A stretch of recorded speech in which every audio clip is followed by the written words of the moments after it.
greatest sprinter of all time. People are probably going to shoot me down, but it's a pleasure to have you on board, mate. I know you're a bit of a triathlon fan. Your son's doing triathlons, I see, and it's you're going to be calling the action of Super League from the ground. You're going to be there with all the guys. Are you looking forward to it? Oh, Macca, well, thanks for the intro, and keep going as long as you want. I loved it.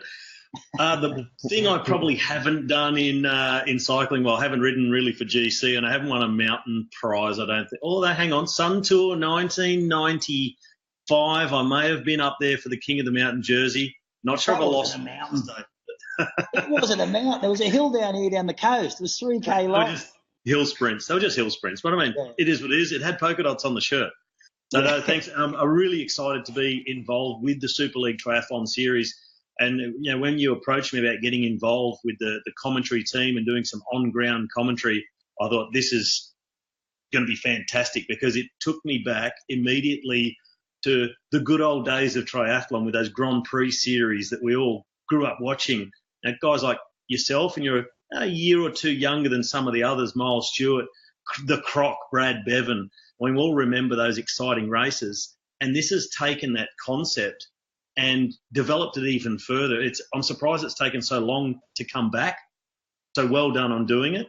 But the mix that's coming up with these events, it's no more just your normal triathlon that everybody understands. It's mixed up, it's shaken, it's stirred, it's got some more spice in it, and it's just going to be not poured neatly into glasses. It's just going to come out the blender, if you like, because having read the rules and regulations, this is something I want to see firsthand, and to get to be part of the team calling the action, I'm excited. Yeah, well, you remember those days. What was great about the old Super Sprint series that we've changed into the Super League series was the ability to bring youth to take on these older, more established stars. And two of the athletes we have here today with Kristian Blummenfelt from Norway and Josh are two of the younger guys that are racing, right? And I do recall you had these big stars in Brad Bevan and Miles Stewart who will be joining us on Hamilton Island as VIP guests, talking about the glory days with us. But it was guys like myself and Greg Bennett and Peter Robinson that went on to win world championships that really, really launched our career in that super sprint racing. And a great athlete to talk about right now is Kristian Blummenfelt out of Norway. He's up in Abu Dhabi, just kicked off his first race for the season, a prepper for Super League. He's 22 years of age. One of the big boys, Kristian, is 77 kgs at 177 centimetres tall. Mate, you're looking forward to this style of racing. Very, very tight, 3 days, mistake-free. Yeah, for sure. Especially the day one with the triple mix. I think it will be really exciting to try something different, try a new format, and really looking forward to try to race in a different way, and over 3 days. Mate, 2016 for you was a big breakthrough year. You won 2 World Cups. I recall watching you in May. I think the first time I really spotted you was in May when you came through in Yokohama. You finished 4th, right in front of Jake Birtwistle. Right, Jake Birtwistle, you're one of the young guys. You're 22, but Jake Birtwistle was the current under-23 world champion, and I saw you pump him for the finish line there. I think you're the second youngest in the race. So is there a bit of rivalry between you and Jake? Are you friends? Do you know each other? Because that day you raced like you didn't like each other at all. Yeah, I know him a bit. We used to race for the same team in France, the French Grand Prix, and I also raced him in the junior. So I always have an eye on him when I'm racing in the World Series. So I know where he is in the course. So I have extra good feeling to beat him in Yokohama. Sure. Right. Hey, Kristian, through my cycling career, I've had quite a lot to do with Norwegian riders, and you would know of Edvald Bossenhagen, Alexander Kristoff, and Thor Hushovd, who's a superstar in your country. All fantastic cyclists, all really, really nice guys. And I think across the board, Norwegians, so polite, so nice. What happens to you guys when you pin a number on? Because you become absolute beast. Being like an animal, I don't know. For me, it's just being out there when you put the numbers on. It's like driving a car without seatbelts. You can just go full gas. You don't have to stay in your intensity zone, you can just try to hammer the guy next to you, and it's a very special feeling. I want to know, with the format of these races, I mean, have you been sitting down and reading through the rules and regulations, the setup of the races? Because, I mean, let's talk about that a little bit. We've got the triple mix you just mentioned on the first day. So there's 3 races, but all in a different order. Do you do that sort of thing out training? Do you mix up the order of the legs? Because for you guys, the ITU races, for example, or traditional triathlon, it's always the same thing. Swim, bike, run. So you're practicing getting out of the swim and onto the bike. Running off the bike is a very common training technique. Do you ever do it mixed up the other way around? Because that's what's required on day one. We used to do like a brick station bike run, bike run, bike run. So I think I will be able to deal well with going back and forward to the bike and run. But I've never really been swimming after cycling hard or swimming hard. So I think that will be a little bit different. But I think I will deal well with racing 3 events in one day, because I'm used to do long brick sessions at home. That's great. Well, that throws me to you, Josh, and you I'm sure you grew up watching the end of that Formula One type racing here in Australia. You remember the great Courtney Atkinson, who went on to shape his career out of that racing. I remember Brad Bevan, who will be joining us on the island. You've always been a powerhouse swim biker without question. You've now migrated up very, very successfully to the 70.3 racing. You grew up out of that development system in Australia. You've raced all the Australian iconic athletes of the past. Are you excited about finally getting a chance to mix it up in this super sprint format? Yeah, for sure. It's kind of, everyone always talks about the old days, and no one really talks about what's happening right now in triathlon. At least the people that have always been involved in triathlon at some point in their life, they always talk about the old days, and I think that the Super League will do a world of good in actually re-engaging people back into triathlon. So yeah, to grow up, my last memories was like the Accenture series. I think the last race I ever watched in that kind of format was and yeah, I mean, watching guys like Courtney Atkinson, and my favourite athlete at the time was Levi Maxwell. He was a training partner when I was real young.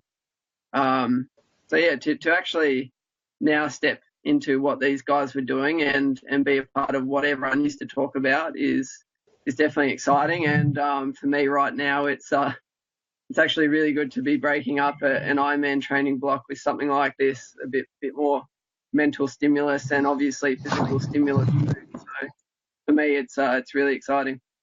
I think more than anything, when we looked at the Super League formats and we looked at the athletes about looking for personalities, which is very, very important in all sports, not just triathlon, I think your name came to the front many, many times. You're an athlete, Josh, that has huge talent. You're, in my opinion, the best swimmer right now in 70.3 racing. I think you can mix it up with any of these guys at the ITU level. Your bike is unbelievably powerful, and I always felt that if we could get a triple mix type format and throw someone with your style of racing, your personality, you're out of control, take chances type aggressive racing, you could be very, very successful. I'm really looking forward to you racing that triple mix and going on to the equaliser. Is there one of those two events on day 1 or 2 that you're more looking forward to, with your bike being the equaliser on the first day of the second day? Yeah, to be honest, I'm like kind of scared of the first day because I know how fast these guys are. I'm not under any illusions as to what the level is now in short course racing, and I've been out of it for 4 or 5 years now. So that top end speed has really been scrubbed for me. But you know, with my swim, I can still always be competitive. I think I can beat anyone out of the water on the day. I could be the first out of the water in the first leg. So, and that's always going to keep me in the race. Is if I have one weapon out of the 3. And so for me, I think the equaliser is going to be more my ticket to really put me in the race. Day 2, you know, we start with the time trial. While I think maybe the hill is going to take some advantage away from the pure time trialists like myself. I think by the end of the day, a lot of that top end speed is going to be scrubbed from the fast guys.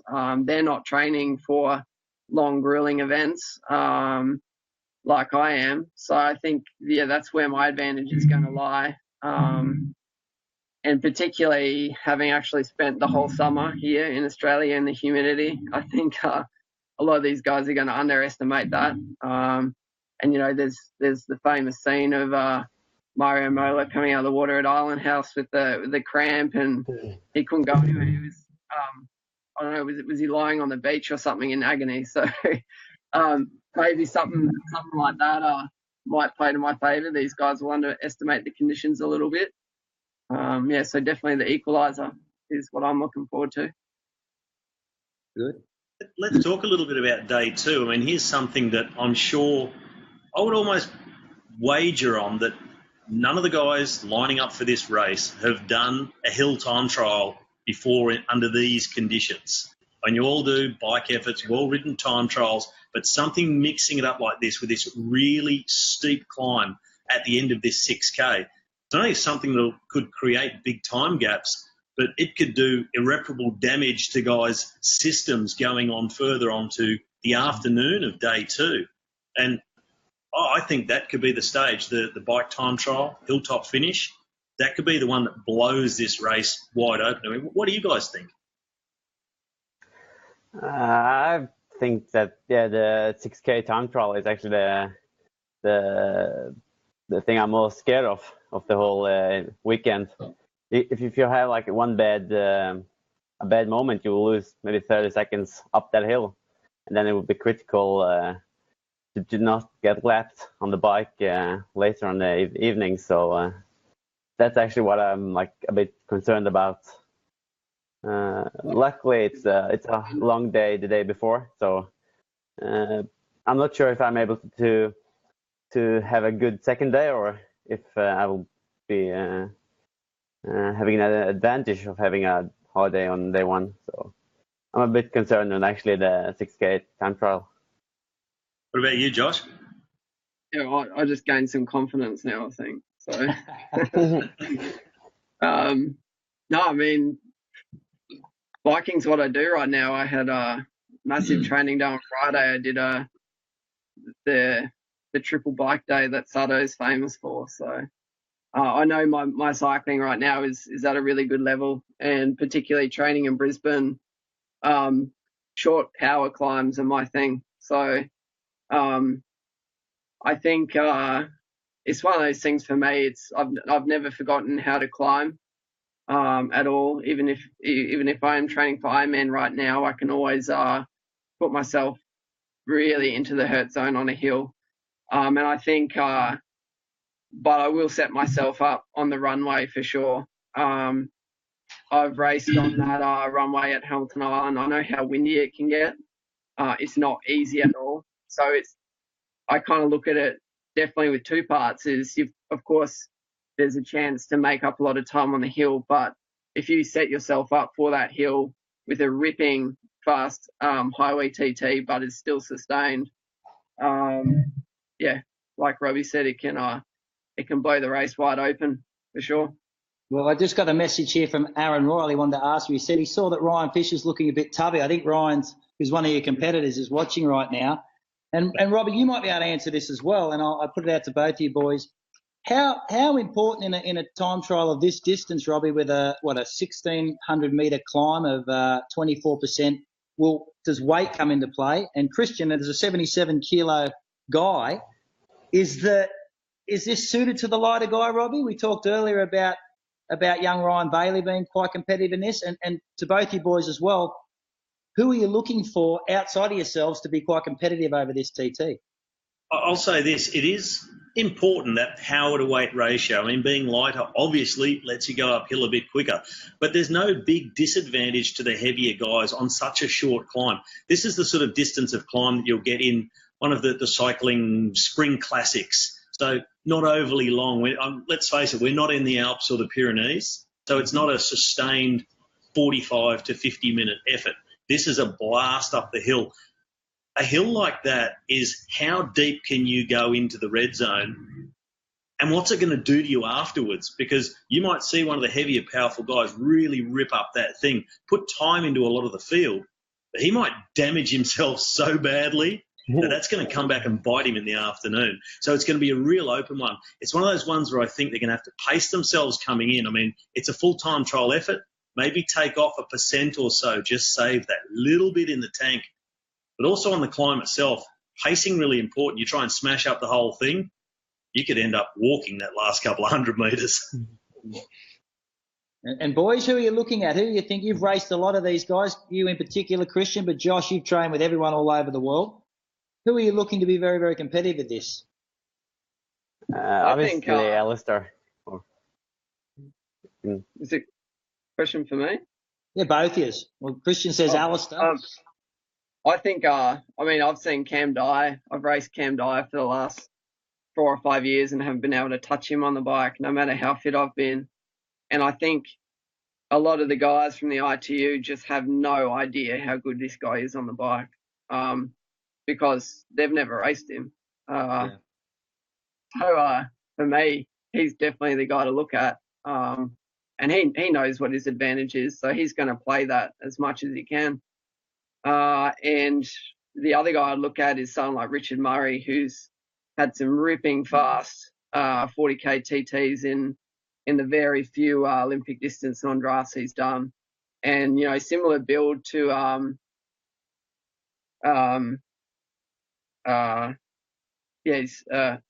think he's up to 70-something kilos. So, but I know he's definitely someone who can put himself in the locker on a short climb like that, like Robbie said. So, ironically, they say Richard Murray handles the bike a little bit like yourself, Robbie. He's popping monos. He's very technically astute on a bike, and that's, you know, we've done a lot of these Facebook Lives now, and I guess we can, you know, a lot of us are talking about this triple mix because it's a non-conventional race. A lot of us are talking about the equaliser, but no one's really touched on the eliminator, the final day that's going to wrap this whole race up, and the importance of being in a good position physically and mentally on that last day and playing enough being tactically astute to save enough to actually win the race, because the race on the last day in the eliminator is only determined on that last event. You just need to get through and not get eliminated. How do you think that's going to roll? And who are you looking at to be competitive in that? Who do you think can survive? Should we be looking for the Ironman guys to be stronger there, or is it, again, throwing caution when we don't know what to expect? Me? Yeah, any of you. Yeah, I again think the day 3, I think many haven't really focused that much, because we have more been thinking about day 1 and day 2, and we haven't got that far. So, but I think people will be suffering so hard after the first 2 days that you can't really save your legs on the first leg on day 3 or on the second. It's about being fit and having energy left, more than being tactically smart, I think.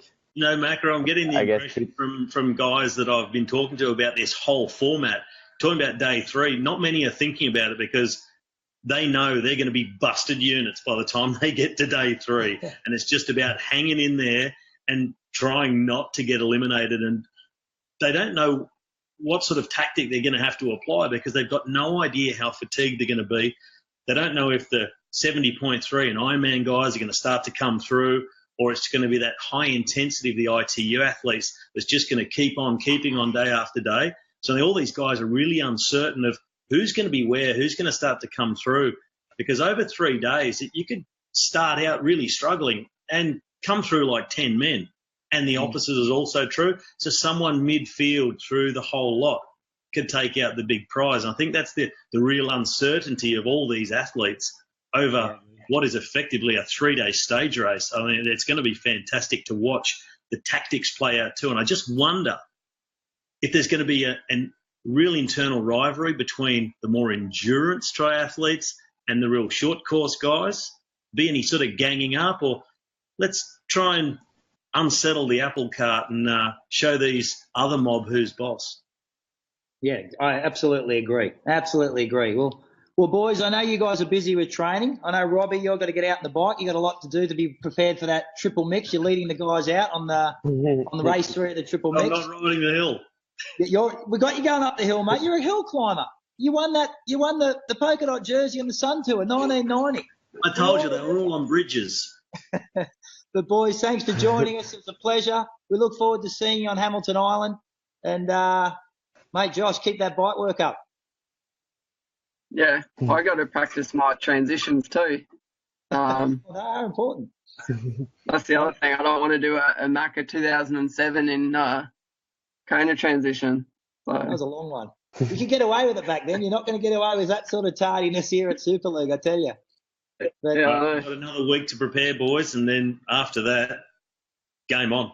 It's like the way we used to study for uni, Robbie. Cram. But, and then not get a certificate. All right. Thanks, boys. Thank you everybody for tuning in. Thanks. And we're going to be having more Facebook Lives all week leading up to our event, March 17th, 18th, and 19th in Hamilton Island. So tune in and follow us on Facebook and watch the lives. Thank you. Cheers, lads.